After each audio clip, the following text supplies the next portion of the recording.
Conversion ముద్దురా design వద్దురా ఆ design వద్దురా గాంధీ రాజ్యం విజయమి రాజ్యం దొంగల రాజ్యం దోపిడి రాజ్యం గాంధీ రాజ్యం విజయమి రాజ్యం దొంగల రాజ్యం దోపిడి రాజ్యం పోలీస్ దురుం నశించాలి పోలీస్ దురుం నశించాలి పోలీస్ దురుం నశించాలి విజయమి రాజ్యం దొంగల రాజ్యం దోపిడి రాజ్యం విజయమి రాజ్యం దొంగల రాజ్యం దోపిడి రాజ్యం ఆర్టిజన్ వద్దురా కన్వర్షన్ ముద్దురా ఆర్టిజన్ వద్దురా కన్వర్షన్ ముద్దురా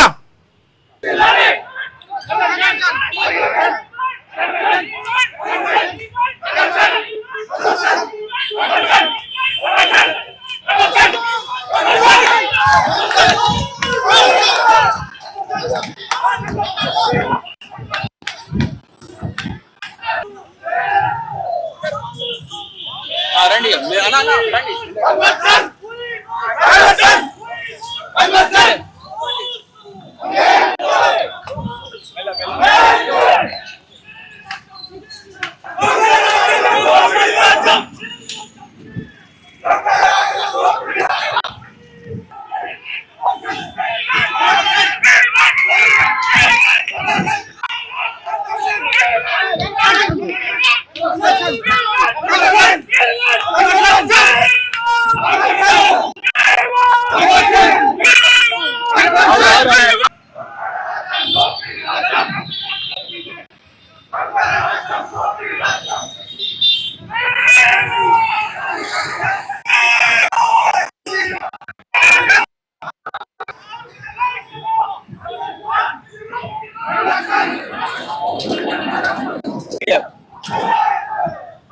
गणेश जी क्या है वाले तो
మన గత ప్రభుత్వం మోసం చేయడం జరిగినది పలు దఫాలుగా రెగ్యులర్ చేయడం చెప్పడం జరిగినది మాకు ఈ తెలంగాణ కోరి తెచ్చుకున్నాం ముఖ్యమంత్రి గారి మీద చాలా నమ్మకం ఉన్నది మాకు మమ్మల్ని ఇట్లా ఇంజనీరింగ్ అసోసియేషన్ వాళ్ళు తొక్కడం నేలకు చిన్న ఉద్యోగులం సార్ మమ్మల్ని కనబెట్టి మమ్మల్ని మీ కడుపులో బిడ్డలాగా చూసుకొని మేము సంస్థని ఏం నష్టం చేయట్లేము కాబట్టి మమ్మల్ని ఆదుకొని మా కుటుంబాలను ఆదుకొని మాకు రెగ్యులర్ ఉద్యోగులాగా మాకు అన్ని బెనిఫిట్ చేసి కన్వర్షన్ ఇస్తే మేము మీకు రుణపడి ఉంటాం సార్ ముఖ్యమంత్రి గారికి రుణపడి ఉంటాం ఇది మాకు నమ్మకం ఉన్నది కాబట్టి మమ్మల్ని ఏడు ఉద్యోగులు ఉన్నారు సార్ మాకు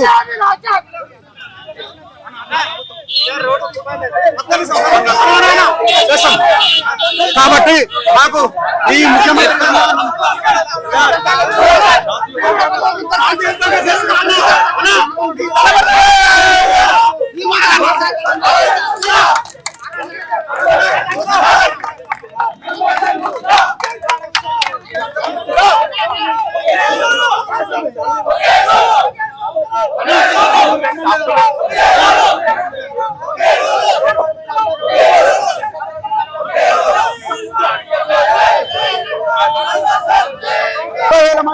నేను రాష్ట్ర జేఏసీ జాయింట్ సెక్రటరీ మాట్లాడుతున్నా మాకు ఈ రోజు మేము శాంతియుతంగా విద్యుత్ కార్యక్రమాలు నిర్వహించాలనుకుంటే ప్రభుత్వం మరియు యాజమాన్యం కలిసి మా యొక్క శాంతియుతమైన ర్యాలీలో భగ్నం చేస్తున్నారు ఈ విషయం మరి మేము ముఖ్యమంత్రి దృష్టికి తీసుకెళ్తున్నాం తీవ్రంగా మా అడ్డీజాలను ఖండిస్తున్నాం మేము లేకపోతే రాష్ట్రంలో విద్యుత్ సమస్య అల్లకల్లోలం అవుతుంది మరి దయచేసి మా సమస్యను ముఖ్యమంత్రి గారు కానీ డిప్యూటీ సీఎం గారు కానీ పరిష్కరించాల్సిందిగా మనం చేస్తున్నాం శాంతియుతంగా మేము గౌరవనీయులైన సీఎండి గారికి ట్రాన్స్కో సీఎండి గారికి ఇవ్వడానికి వస్తే వస్తే మరి మా యొక్క డిమాండ్ తెలుపుకుందాం శాంతియుతంగా తెలుపుకుందాం వస్తే భగ్నం చేసేది శాంతియుతంగా చేసిన సమ్మె పరిష్కరించాలని డిప్యూటీ సీఎం గానీ ముఖ్యమంత్రి పరిష్కరించాలని మనం చేస్తున్నాం.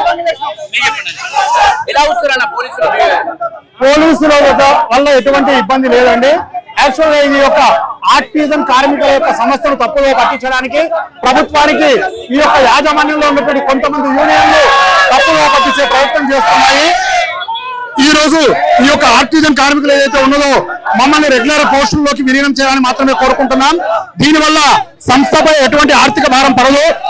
ఈ యొక్క 2024 కంటే ముందు ఏదైతే పాదయాత్రలో 2023లో పాదయాత్రలో ఆనాటి ప్రతిపక్షంలో ఉన్నటువంటి కాంగ్రెస్ ప్రభుత్వం ఈనాడు ముఖ్యమంత్రి గారు అయితే హామీ ఇచ్చారో అదేవిధంగా ఈ యొక్క ఆర్టిజన్ కార్మికులను రెగ్యులర్ పోస్ట్ కన్వర్షన్ చేయాలని మాత్రమే మేము వేడుకుంటున్నాం.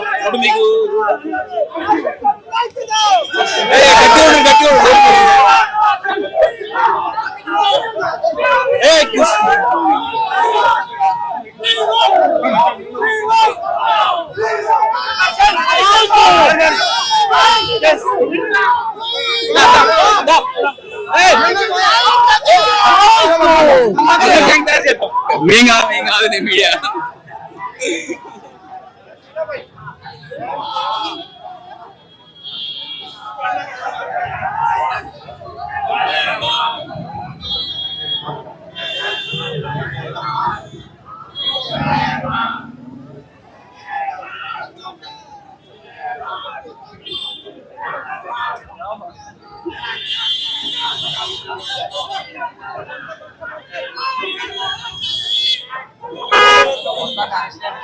काय లేచిర్రు ఎంత చూస్తే ఉన్నారు ఇల్లు.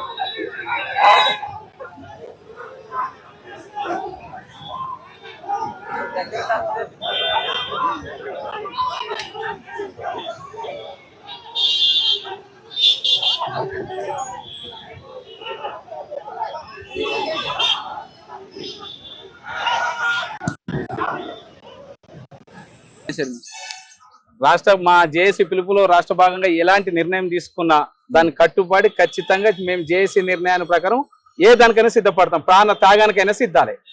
ఆ విధంగా అర్థమైపోయింది. గవర్నమెంట్ మీకు సానుకూలంగా లేదని చెప్పేసి అర్థమైపోయింది. గవర్నమెంట్ సానుకూలంగా అంటే ప్రజాపాలన, ఇది ప్రజా దర్బార్ లాంటి పాలన అని చెప్పని అప్పుడు రేవంత్ రెడ్డి గారు మాకు ఇచ్చిర్రు. ఎనీ టైం ఈ యొక్క ఏ ప్రాబ్లం ఉన్నా మేము సాల్వ్ చేస్తాం, మా అధికారంలోకి వచ్చినాక అంచివేస్తారు కదా. దానికంటే కుటీలమైనది ఏంటంటే నవాబు పాలన కంటే ఎక్కువైంది మాకు. ఎందుకంటే మన దాని నలిచిపోయి ఎక్కడెక్కడ కార్మికుల హక్కుల కోసం రాజ్యాంగంలో ఉంది, రాజ్యాంగంలో ఉన్న హక్కులను కూడా కాల రాస్తున్నా రేవంత్ పాలన ఇది చాలా దుష్ప్రచారమైన అది. ఖచ్చితంగా దాని మీద మేము పోరాటం చేయడానికి సిద్ధమే. దేనికంటే దానికి మా పిల్ల పాపలతో మొత్తం వచ్చి రోడ్డు మీదకి వచ్చి మా యొక్క బతుకులు ఏంది అని మేము అసలు ఏంది అని ఆర్టిజన్ అనే సమస్య ఏంది ఒక పేరు పెట్టినండి మాకు సంస్థల. అది ఆడనా మొగనా లెక్క అయిపోయింది మా పరిస్థితి. అది ఏంది తెలియదు మాకు. ఆర్టిజన్ అంటే ఏంది అసలు? అతడు ఆ సార్ ముఖ్యమంత్రి సార్ ఉన్నప్పుడు ఒక కొత్త పేరు పెట్టిండు. అయ్యవ్వ పెట్టిన పేరు ఒకటైతే ఈయనొక పేరు పెట్టిండు. ఆ పేరుకు అదే పేరు ఉండనని ఈ సార్ అంటున్నారు. ఈ సారు పేరు తీసేస్తా అని చెప్పి మళ్ళీ ఈయనొక రకమైన మన అంచువేతకు గురి చేస్తున్నాడండి. దీనికోసం మా జేఏసీ రాష్ట్ర కమిటీ పిలుపులో భాగంగా ఎలాంటి నిర్ణయం చేసినా మేము దానికి కట్టుబడి ఉండి దానికి మిమ్మల్ని పక్క పెట్టి కూడా వాళ్ళు ఎలక్ట్రిసిటీ రన్ చేసే పొజిషన్ లో ప్రభుత్వం ఆలోచిస్తున్నట్టు తెలుస్తుంది. ఓకే, దానికి మేము 20,000 మంది ఉన్నాం. 20,000 మంది జనాభా మా కుటుంబంతో మేము చేస్తున్న 2002 800 జీతంతో చేసినండి. 800 జీతంతో ఇన్ని సంవత్సరాలు చేసుకుంటూ వచ్చిన ఇప్పుడు మేము ఆరోగ్యపరంగా మేము అన్ఫిట్ అవుతున్నాము. దీని సంస్థకు మేము చేసి ఇప్పుడు మళ్ళీ ఏ విధంగా చేస్తుందో అప్పుడు సేమ్ ఇదే వెనకట మన ఈ గత పాలనకి ఏ విధమైన గతి పట్టిందో కూడా కొన్ని రోజులు మిమ్మల్ని పక్కకు పెట్టి జేఎల్ఎం వాళ్ళని వీళ్ళని పెట్టి నడిపించిండు కదా. నడిపించిండు 2-3 రోజులు కూడా నడపలే. మొత్తం మీద వాళ్ళు మా ఆర్టిజన్సే వాళ్ళే చేసినారు, ఎవరు చేయలేదు. దానికి అన్ని కొన్ని సంఘాలు దాన్ని కూడా యాంటీగా చేసి వాళ్ళే చేసినారు. ఇప్పుడు కూడా అదే విధంగా కొన్ని సంఘాల వల్లనే కాంప్రమైజ్ కూడా అవుతున్నట్టు మీ వాళ్ళని. అదే నేను చెప్తున్నా, కొన్ని సంఘాల వల్లనే కార్మికులను 20,000 మంది కార్మికులను వాళ్ళ కుటుంబాలను కాల రాస్తున్నారు. ఆ కార్మికులకు ఖచ్చితంగా ఆ నాయకుల కార్మికుల కోసం నాయకులకు ఖచ్చితంగా జరుగుతుంది. మేమున్నామండి, మాకు పిల్ల జల్లలేదా, మేము చేస్తున్నాం, మేము ఎందుకు మాకు వచ్చేది? మా బతుకు ఎక్కడి నుంచి వచ్చినామండి? నాకు షుగర్ ఉంది, 2 స్టంట్లు ఉన్నాయి, నేను ఎందుకు నా జీవితం? నా కొడుకు బీటెక్ చేస్తున్నాడు, నాకు ఒకవేళ నాకు నేనేమన్నా చనిపోతే నా కొడుకు గ్రేడ్ 4 ఇస్తారండి. Grade 4 salary 12,000. నా కొడుకు బీటెక్ చేస్తున్నాడు, ఎంత కష్టపడి చదివించుకుంటున్నాం, నాకు పెట్టిన గతి నా కొడుకు పట్టద్దు అని ఆ విధంగా చేస్తే ఈ ప్రభుత్వం నా పిల్లల జీవితాన్ని కూడా కాలరాస్తుంది. ఇప్పుడు ఏం డిసైడ్ అయ్యారు? ఉంటుంటే పోతే పోతే అని అదే డిసైడ్ అండి, ఏ దానికైనా సిద్ధం. లాస్ట్ కు అదే ఉపాధి పనికి పోయి బతికినా సరే, కానీ ఏదో ఒకటి అవుట్ రైట్ ఈ ప్రభుత్వం మీద వ్యతిరేకత, ఖచ్చితంగా సానుకూలమైన నిర్ణయం తీసుకోకుంటే ఉద్యోగాలు అయితే చేసేది లేదు. అసలు మాకు రాజ్యాంగంలో ఉందండి, మా ఉద్యోగం తీసేసే అధికారం మీకు ఎక్కడ? ఏ విధంగా ఉందండి? మేము చేసిన పొరపాటు ఏంది? మీకు విద్యుత్ ఏమైనా ప్రాబ్లం చేస్తున్నామా? సబ్ స్టేషన్ నడిపిస్తలేమా? ఏమైనా రైతులకు ఇబ్బంది చేస్తున్నామా? ప్రజలకు ఇబ్బంది చేస్తున్నామా? మేము చేస్తలేం కదా. మేము మీకు మెమోరని ఏనికి వస్తే మనం ఈ విధంగా అనగదొక్కడు ఎంత ఘోరం అండి ఇది. మీకు కలిసి మేము లెటర్ ఇస్తాం మా సమస్యలు. సార్, మేము ఇంత ముందు జేఏసీ తరఫున 5 రోజులు ఎస్సీ ఆఫీస్ లో రిలే నిరాహార దీక్షలు చేసినాం, తర్వాత బస్ యాత్ర చేసినాం. ఇంతవరకు మళ్ళీ వీళ్ళు ఏం చేస్తారు అన్న టైప్ ఉన్నారు. ఇప్పుడు మేము అందరూ ఒక మూటికి వచ్చే వరకు ఇచ్చలవిడి చేస్తున్నారు. ఆ విధంగా ప్రభుత్వం మా మీద ఎలాంటి ప్రేమ లేకుండా మా చెమటను దోపిడీకి గురి చేస్తూ మా కుటుంబాలను కాలరాస్తా మాత్రం సాగించేది లేదు. ఇప్పుడు ఈ చూస్తా ఉంటే కేసీఆర్ అప్పుడు కూడా పెద్ద పెద్ద దీక్షలు ధర్నాలు మీరు చేసినాం అంటే అప్పటికి ఇప్పటికి ఏమైనా చేంజ్ ఉందా లేకపోతే అట్నేనా?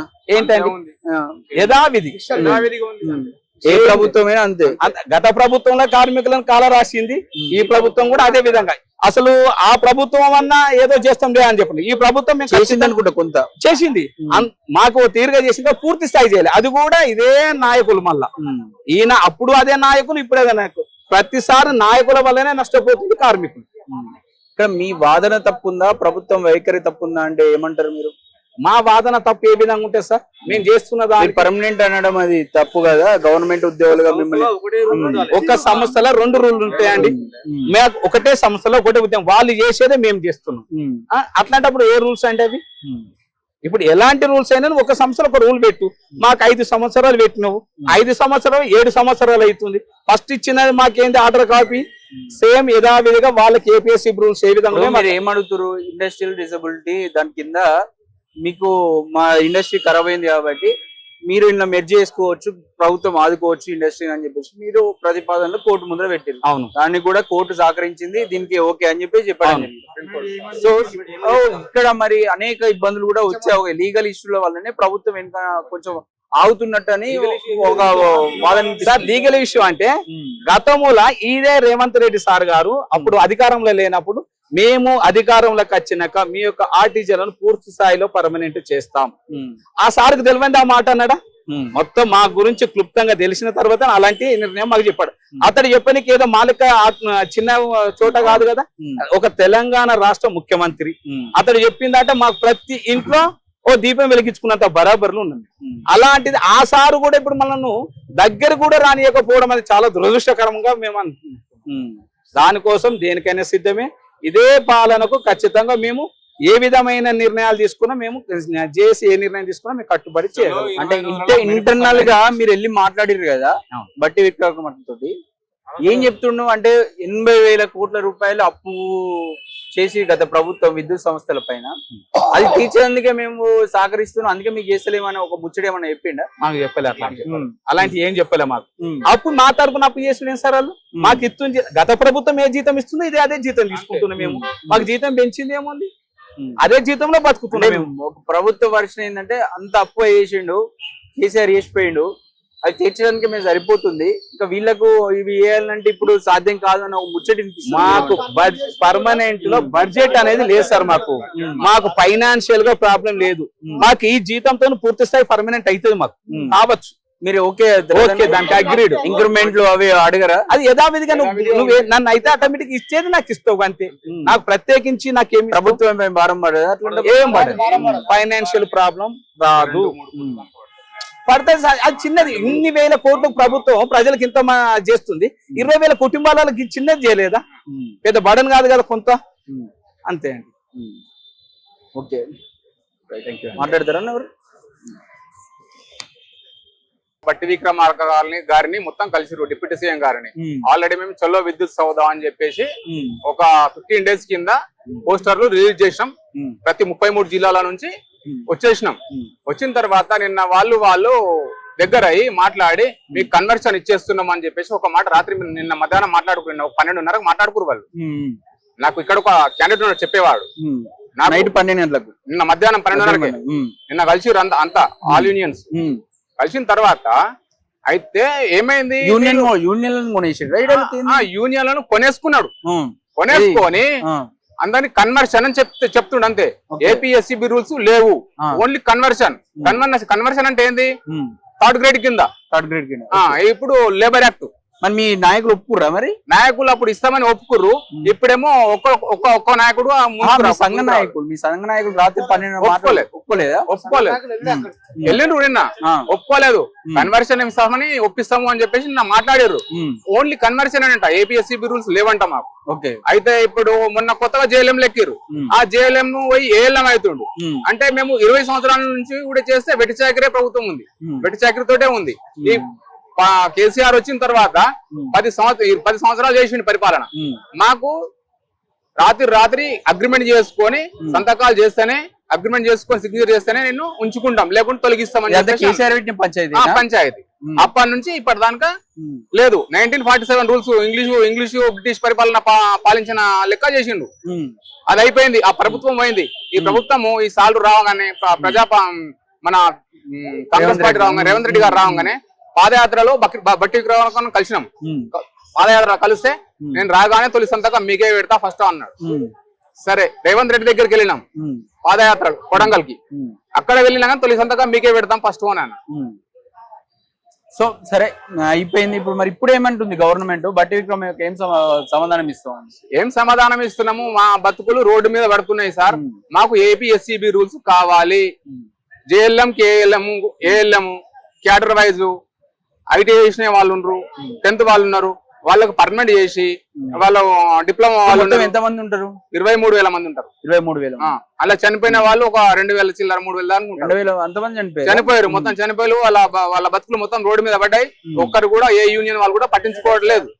వాళ్ళ ఇంటికాడనే ఉన్నారు. వాళ్ళ భార్యలను కూడా తీసుకోలేదు డ్యూటీ. ఇంకొంతమంది అట్లనే ఉన్నారు. మొన్న కొత్తగా మన జేఎల్ఎం లో ఎక్కిర్రు. 69 మంది చచ్చిపోయారు 42 రోజుల. ఈ ప్రభుత్వం వచ్చిన తర్వాత మొన్ననే విత్ ఇన్ 10 months అయిపోయింది సంగారెడ్డి సర్కిల్ లో. ప్రభుత్వం అంటే ఏం చెప్తున్నారు అంటే, మీరు చాలాసార్లు కలిసి నాకు తెలిసి చాలాసార్లు కలిసాం. ఏం సమాధానం ఇస్తున్నావు? చేస్తాం, ఇస్తాం చెప్పినాం అంతే మాట్లాడుతున్నారు. కానీ అది సానుకూలంగా స్పందన లేదు, అది రావట్లేదు. ఒక సిగ్నేచర్ పెడితే అయిపోయేది, ఒక 2 నిమిషాల పని. ప్రభుత్వానికి ఏమన్నా నష్టం ఉందా మీకు చేస్తే? ఏమి ₹1 కూడా నష్టం లేదు, ఇంకా లాభాలలోనే ఉంటది ప్రభుత్వం. మినిమం కావాలనుకుంటే ఒక 2 కోట్ల లాసులు ఉంటది, నెలకు 2 కోట్ల లాసు, 2 లేకుంటే 3 కోట్ల లాసులో ఉంటది. అంతేగాని అంతకన్నా ఎక్కువ ఉండదు బడ్జెట్. సరే ఈ రోజు ధర్నాకు పిలిపించారు. నెక్స్ట్ మీ ఎలా ఉండబోతుంది ప్రణాళిక? మెరుపు సమ్మె ఉంటది నెక్స్ట్. ఇక మెరుపు సమ్మె అంటే ఎక్కడ మొత్తం బంద్ చేయడం, సబ్ స్టేషన్లు బంద్ చేయడము, 130 కేవీలు, 220 కేవీలు, 420 కేవీలు, 33 కేవీలు అన్ని బంద్ చేయడము, రోడ్డు మీద కూర్చోవడం, ఎక్కడోళ్ళు అక్కడ తాళాలు ఇవ్వడం. నెక్స్ట్ వచ్చే ఎలక్షన్లలో తెలుస్తుంది. ఈరోజు ధర్నా చేస్తా అంటేనే కొంతమంది బెదిరించి రాత్రి నాకు డిఎస్పీ ఫోన్ చేసిండు, ఎస్ఐ ఫోన్ చేసిండు, అందరు ఫోన్ చేసారు. ఫోన్ చేస్తే కూడా నేను లిఫ్ట్ చేయలేను, నేను మాట్లాడలేను, లిఫ్ట్ చేయలేను. పోతున్నావా అని మా సబ్ ఇంజనీర్ అడిగిండు. అవును సార్ పోతున్నా అని చెప్పేసి ఇటు వచ్చి సంతకం పెట్టుకో అన్నాడు. సంతకం పెట్టేసి వచ్చేసిన అంతే. డ్యూటీ తీసేస్తా అని బెదిరించిండు. బెదిరిస్తే సరే మంచిది అని చెప్పి అన్నాడు. ఏమన్నా మరి మెరుపు సమ్మెకు పోతే అందరూ ఇప్పుడు 25,000 మందిని ఆయన మొత్తం తీసేస్తే ఇట్లా 25,000 మందిని మొత్తం 25,000 మందిని తీసేస్తే, ఈ ప్రభుత్వంలో 25,000 మందిని తీసేస్తే ఈ సబ్ స్టేషన్లు నడవాయి, ఈ కరెంటు రాదు. రాత్రి మా డిపార్ట్మెంట్ లో ఇద్దరిని మెదక్లో పట్టుకురు. రాత్రి ఇద్దరిని పట్టుకుంటే వాళ్ళు ట్రాఫిక్ సిగ్నల్ కట్ చేసారు, కరెంట్ కట్ చేసి ఆన్నే అరెస్ట్ చేసారు. అరెస్ట్ చేసినాక ఎందుకు చేసారు అంటే అలా పోనీయట్లేవు కాబట్టి కట్ చేసినాం అంతే. సరే ఓకే 25